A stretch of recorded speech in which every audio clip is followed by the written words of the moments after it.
Saludos. El trabajo del psicólogo comunitario ocurre en el corazón de la vida social, allí donde las necesidades y las fortalezas de una sociedad se encuentran. Sin embargo, esta labor no es una simple intervención asistencialista, se necesita usar la ciencia. Como bien señalaba Maritza Montero, la psicología comunitaria requiere de una metodología que sea a la vez rigurosa y participativa. Hoy, nuestro equipo se propone desglosar los principales instrumentos de evaluación que nos permiten traducir el sentir de una comunidad en datos accionables. No vamos a hablar de simples herramientas estadísticas, vamos a hablar de dispositivos que capturan la historia a través del reporte y la toma de notas, que miden actitudes mediante el cuestionario, que profundizan en el alma del colectivo a través de la entrevista y que registran la realidad fáctica mediante la observación objetiva y los registros anecdóticos. Bienvenidos.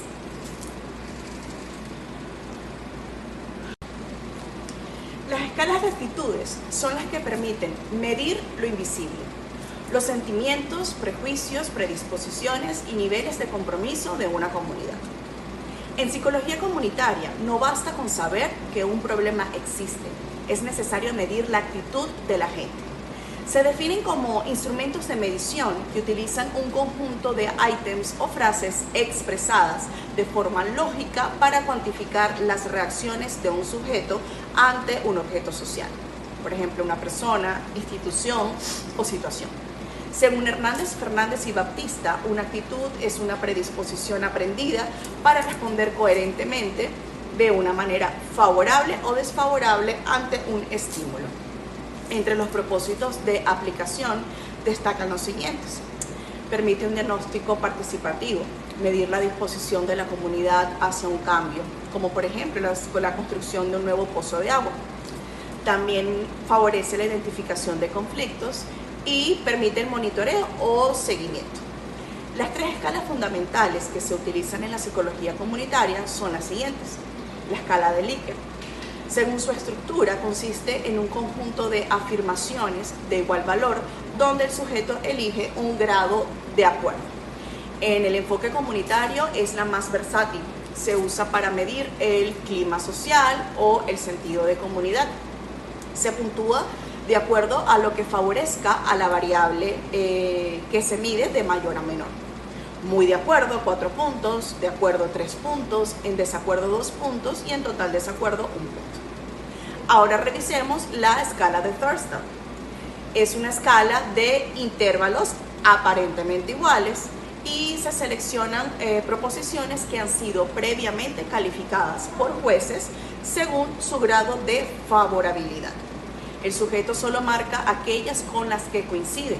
Se utiliza para medir actitudes hacia temas complejos y polémicos, como por ejemplo actitudes hacia la reinserción social o hacia instituciones específicas, con mayor precisión métrica. A diferencia de Likert, donde el sujeto dice qué tanto está de acuerdo con una frase, en Thurston el sujeto simplemente dice si está o no de acuerdo. La intensidad no la da el sujeto, la da el valor escalar que nosotros como investigadores ya asignamos a la frase. Finalmente, vamos a ver el escalograma de Gottman, el cual es una técnica acumulativa. Los ítems tienen un orden jerárquico, es decir, si un vecino acepta el ítem más difícil o extremo, se da por hecho que se acepta los anteriores. La toma de notas. Ahora vamos a sumergirnos de lleno en las técnicas de evaluación y la primera técnica que vamos a revisar es la toma de notas. Es una técnica de registro directo que consiste en capturar de manera escrita los eventos, diálogos, gestos y dinámicas sociales en el momento o inmediatamente después de que ocurran. Según Taylor y Bodgan, las notas de campo son el instrumento que permite al investigador recuperar la riqueza de los detalles observados que la memoria suele filtrar o deformar con el paso de las horas. Entre los propósitos de la aplicación destacan los siguientes: sistematizar la experiencia, es decir, convertir lo vivido en la comunidad en un dato analizable. Fomentar la reflexión, permitir que el psicólogo registre no solo lo que ve, sino lo que siente, cómo su presencia afecta al grupo. Y servir de base para la devolución, proporcionar los insumos necesarios para que la comunidad pueda verse reflejada en el reporte final. Entre las características resaltantes, según Gover, una toma de notas profesional debe integrar 3 componentes. 1. Notas descriptivas, el quién, qué, dónde y cómo de la situación social. 2. Notas metodológicas, anotaciones sobre cómo se está aplicando la técnica. Ejemplo, el grupo se mostró tenso al ver el cuaderno de notas. 3. Notas teóricas y reflexivas, primeras interpretaciones o hipótesis de qué se le ocurren al psicólogo durante la observación. Los pasos sugeridos de aplicación basado en los lineamientos de Hernández, Fernández y Baptista son los siguientes. 1. Registro in situ, anotar palabras clave o frases cortas para no perder el contacto visual con la comunidad. Expansión de notas, al finalizar la jornada, redactar de forma narrativa y extensa lo registrado brevemente. Y 3. Organización cronológica, mantener un orden estricto de fechas y horas. 4. Validación, compartir puntos claves de notas con la comunidad para confirmar que lo interpretado coincide con su realidad. Como ventaja, la técnica más flexible es la técnica más flexible y económica, ya que permite capturar la espontaneidad del lenguaje popular y los gestos que un cuestionario ignora. Y como desventaja existe el riesgo de la subjetividad excesiva del psicólogo y puede generar desconfianza si la comunidad siente que está siendo evaluada constantemente. Continuando con nuestra ruta metodológica, la memoria del psicólogo en el campo es literalmente la guía de registro de notas. Como pueden observar en la lámina, no se trata de un simple cuaderno de apuntes. Esta guía está diseñada bajo el modelo de doble entrada, fundamentado teóricamente por autores como Gover y Taylor y Bogdan. ¿Por qué es así? Porque el psicólogo comunitario debe ser capaz de separar el hecho de su interpretación. En la columna izquierda vemos el registro descriptivo. El investigador debe actuar como una cámara fotográfica. Aquí anotamos los hechos puros: quién habló, quién se retiró de la reunión, qué palabras textuales se usaron o cómo estaba dispuesto el mobiliario. Es la base objetiva de nuestra evaluación. En la columna de la derecha vemos el registro reflexivo. Es donde entra la mirada clínica y social. Aquí volcamos nuestras hipótesis, las sensaciones que nos produjo el clima grupal y cómo conectamos lo que vemos con la teoría. Por ejemplo, si en la izquierda notamos un silencio prolongado, en la derecha analizaremos si ese silencio representa resistencia, miedo o falta de empoderamiento. Finalmente, nuestra guía incluye un apartado para las categorías emergentes. Esto es vital ya que nos permite sistematizar la información. Al terminar la jornada, el psicólogo revisa sus notas y extrae los temas que más se repitieron, como falta de liderazgo o cohesión vecinal.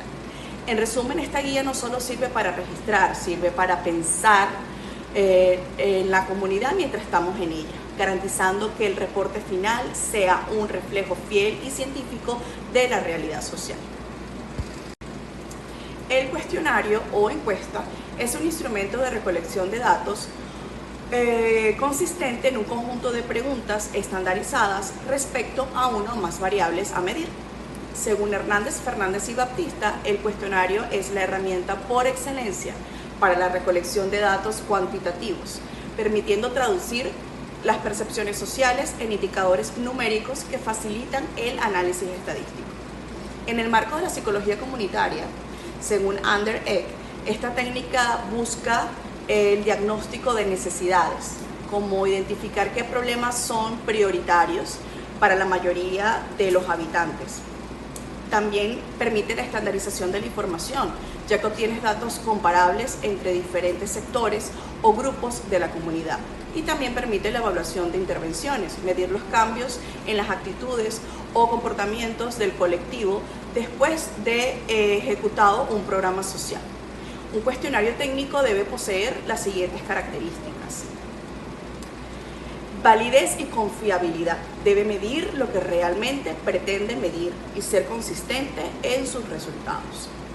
Neutralidad. Las preguntas no deben inducir una respuesta específica. Debe tener una estructura lógica. Inicia con preguntas sencillas, rompiendo el hielo, y avanza hacia las dimensiones más complejas. El anonimato es característica esencial para reducir la deseabilidad social. Responder lo que se cree que el entrevistador quiere oír. Entre los pasos sugeridos de aplicación, siguiendo la metodología de Babi, la operacionalización debe traducir los conceptos teóricos, cohesión social, por ejemplo, en preguntas concretas. 2. Construcción del instrumento, elegir el tipo de escala, Likert, Thurston o Gottman, y redactar los items. Hacer una prueba piloto, aplicar el cuestionario a un grupo pequeño para detectar fallas de comprensión. Y 4. Codificación y tabulación, asignar valores numéricos a las respuestas para su procesamiento estadístico. Y también análisis e interpretación, transformar los números en conclusiones psicosociales. Como ventajas encontramos que permite alcanzar un gran número de personas en poco tiempo. Y también facilita el tratamiento estadístico y la creación de gráficos comparativos. También garantiza la privacidad del informante, fomentando la honestidad, y como desventaja no permite profundizar en los matices emocionales o en el porqué de las respuestas, o depende del nivel de alfabetización de los miembros de la comunidad, si es autoadministrado. Al observar nuestra guía de evaluación, verán que tiene una estructura lógica. Se recomienda comenzar con una introducción ética. Le decimos al vecino quiénes somos y para qué queremos la información. Esto es fundamental para generar confianza. En el cuerpo del instrumento, como pueden ver, hemos integrado la escala de Likert que discutimos anteriormente. Esto nos permite medir la intensidad de problemas, como la desconfianza o la desmotivación.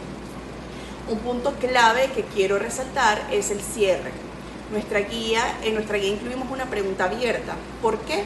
Porque según Anderegg, esto le da voz al ciudadano para expresar aquello que nuestra escala cerrada no pudo captar. Al final, los resultados de este cuestionario deben ser devueltos a la comunidad en una asamblea, cumpliendo así con el principio de transparencia y autoevaluación de la propia comunidad. La entrevista es una herramienta clave porque nos permite escuchar directamente a las personas de la comunidad. A través de ella podemos conocer cómo viven los problemas, qué necesidades se pueden identificar y qué expectativas tienen respecto a posibles soluciones. Según Anderegg, la entrevista no es simplemente una conversación, sino que requiere de preparación. De una preparación previa, de definir de qué tipo de entrevista se va a utilizar, de elaborar una guía de preguntas y de cuidar la actitud del entrevistador para no influir en las respuestas. Esto es bastante importante porque la calidad de la información depende mucho de cómo se formule cada pregunta y del ambiente que se genere en esa entrevista. Por otro lado, Ortegon, Pacheco y Prieto destacan que las entrevistas son especialmente útiles para obtener información cualitativa, es decir, datos que no se pueden medir fácilmente, pero que son esenciales para que podamos entender la vida cotidiana de la comunidad. Estas pueden hacerse de forma individual o grupal y también permiten profundizar en emociones, percepciones y experiencias que otros métodos no captan. Eso sí, también tienen ciertas limitaciones. Requiere de tiempo, requiere de personal capacitado y también pueden verse afectadas por el sesgo del entrevistador. Aún así, siguen siendo una de las técnicas más valiosas para comprender la realidad desde la voz de los propios habitantes. La otra técnica es la observación objetiva. A diferencia de la entrevista, aquí no se pregunta, se observa, pero no se trata de mirar sin más, sino que de hacerlo de una manera sistemática, siguiendo esos criterios claros. Anderegg nos explica que la observación objetiva implica en registrar hechos tal cual como ocurren, sin interpretaciones personales. Y para lograr esto se utilizan de instrumentos como listas de cotejo o guías de observación que ayudan a mantener un criterio uniforme y también a evitar que las emociones o las expectativas del observador distorsionen lo que se está registrando. En el ámbito de la gestión comunitaria, Ortegón, Pacheco y Prieto señalan que esta técnica se usa mucho para verificar el avance de proyectos o de actividades. Por ejemplo, durante una visita de campo se puede comprobar si una obra está bien ejecutada, si la comunidad participa o si las actividades se están realizando como se planificaron. La observación objetiva aporta información concreta y verificable, y es por eso que es un complemento ideal de la entrevista. Mientras una nos da la voz de la comunidad, la otra nos muestra lo que realmente ocurre en el terreno. Comenzamos con el registro anecdótico. A menudo se piensa que es solo contar una historia, pero en psicología comunitaria es una herramienta de observación sistémica. Su valor radica en la objetividad. No escribimos opiniones, sino hechos.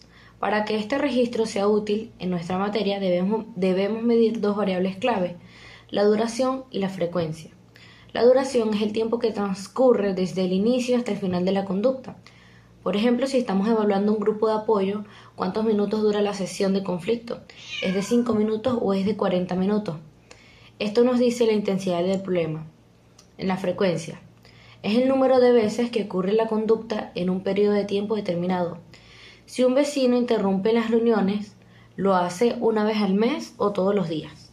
Ejemplo, si observamos que la frecuencia de las discusiones es alta y la duración es larga, sabemos que hay un problema estructural en la comunicación del grupo. No solo es un mal día. Esto nos permite cuantificar lo cualitativo. Técnicas de evaluación. El segundo pilar son las técnicas de evaluación comunitaria. ¿Qué son? Son un conjunto de métodos que usamos para tomar el pulso de la comunidad. No se trata solo de encuestas, sino de entender la realidad social. ¿Para qué sirven? Su función es triple. La primera es el diagnóstico. Identificar problemas reales versus problemas percibidos. A veces la comunidad cree que el problema es la falta de luz, pero la evaluación revela que es la falta de organización vecinal. Participación. Involucrar a los actores locales en la recolección de datos, lo cual empodera a la comunidad. Y por último, la planificación. Proveer datos para diseñar proyectos, técnicas comunes. Incluyen al mapeo de actores, que es quien tiene poder en la zona, los grupos focales y las entrevistas a profundidad. Sin estas técnicas corremos el riesgo de imponer soluciones que la comunidad no necesita. Matriz FODA: fortalezas, oportunidades, debilidades y amenazas. La matriz FODA es una herramienta estratégica adaptada para el análisis participativo de las comunidades, identificando los factores internos y externos para intervenciones empoderadoras. Los internos vendrían siendo las fortalezas y las debilidades. ¿Qué recursos tiene la comunidad? Ejemplo, hay un líder carismático y ¿qué le falta? Por ejemplo, falta de presupuesto. Las externas son las oportunidades y las amenazas. ¿Qué me ofrece el entorno? Por ejemplo, una ONG que quiere donar. ¿Y qué riesgos hay para eso? Como por ejemplo una inestabilidad política. El objetivo es cruzar estos datos y usar una fortaleza interna para aprovechar una oportunidad externa. Esto nos permite crear estrategias sostenibles y realistas, asegurando que el proyecto psicológico no sea solo un evento aislado, sino un proceso de un cambio duradero. Utilizarlas en conjunto garantiza que nuestra intervención en psicología comunitaria sea ética, basada en evidencia y sobre todo útil para las personas. Muchas gracias por su atención. Hola a todos, mi nombre es Javier Cañizales. Continuando con la exposición de mis compañeros, hoy les voy a hablar sobre dos herramientas sumamente fundamentales para la planificación estratégica y la resolución de los problemas, la cual sería el árbol del problema y el árbol del objetivo. Ok, ambas son parte de la metodología del marco lógico y nos permiten pasar de una situación negativa a una visión de futuro positiva y realizable. Ok, comenzamos con lo que sería el árbol del problema. Se define porque es una técnica visual para identificar la situación problemática, la cual refleja la anatomía de sus problemas y principal de sus relaciones de casualidad, conectando sus raíces causas con sus ramas efectos.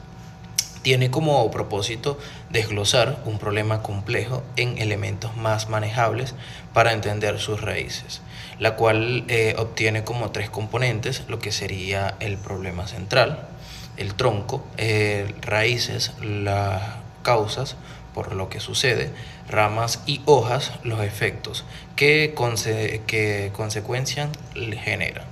Se caracteriza porque es participativo, analítico y se enfoca en la realidad actual.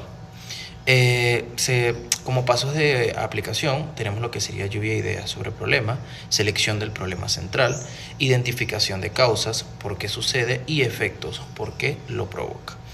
Esto nos evita trabajar sobre los síntomas en lugar de ir a la causa de la raíz. Ok, por ejemplo, para visualizarlo, imaginemos una escuela con bajo rendimiento académico. La raíz del problema son métodos de los docentes desactualizados, lo que genera unas ramas negativas como la deserción escolar. Ok, continuamos con lo que sería el árbol del objetivo.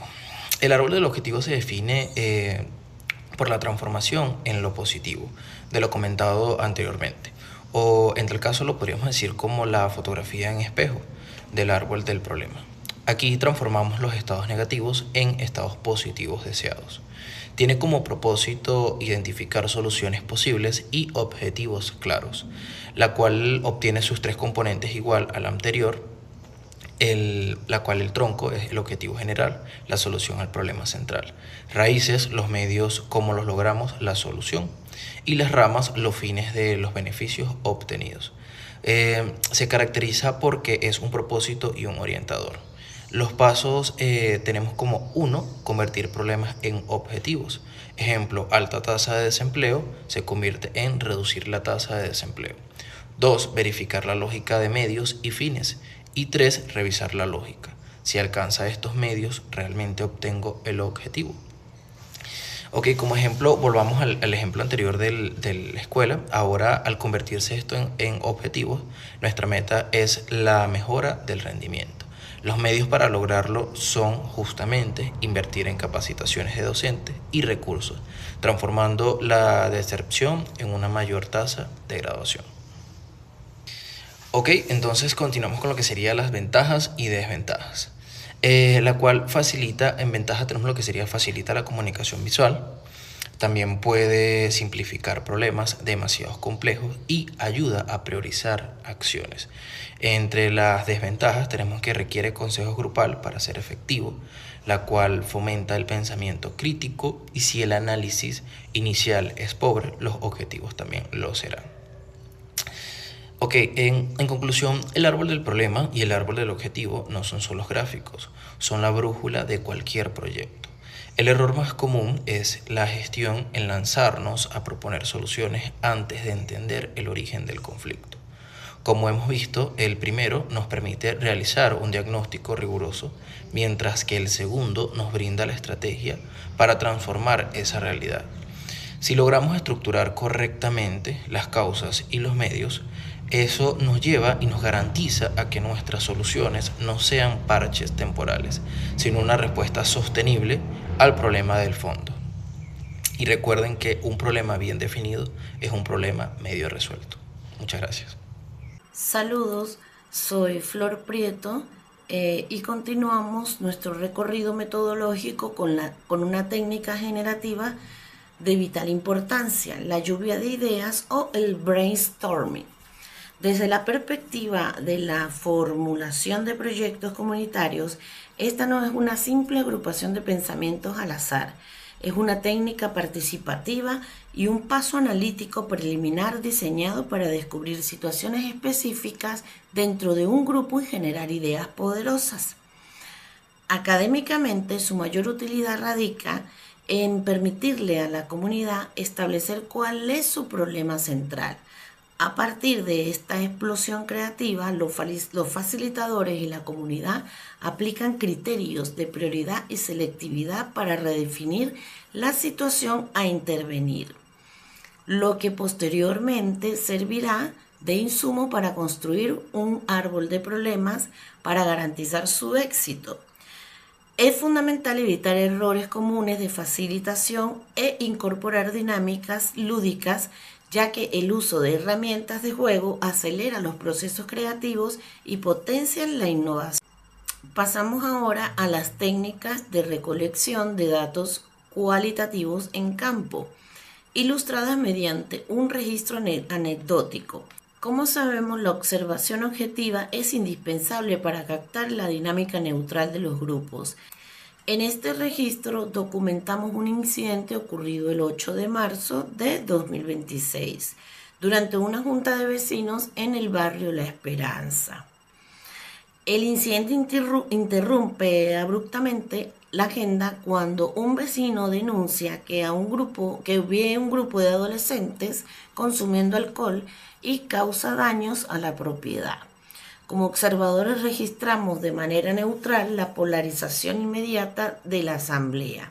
Un grupo exige la intervención policial y castigos severos, mientras que otro grupo minoritario interviene pidiendo calma, argumentando que la raíz del problema es la ausencia de canchas deportivas y programas de esparcimiento en la comunidad.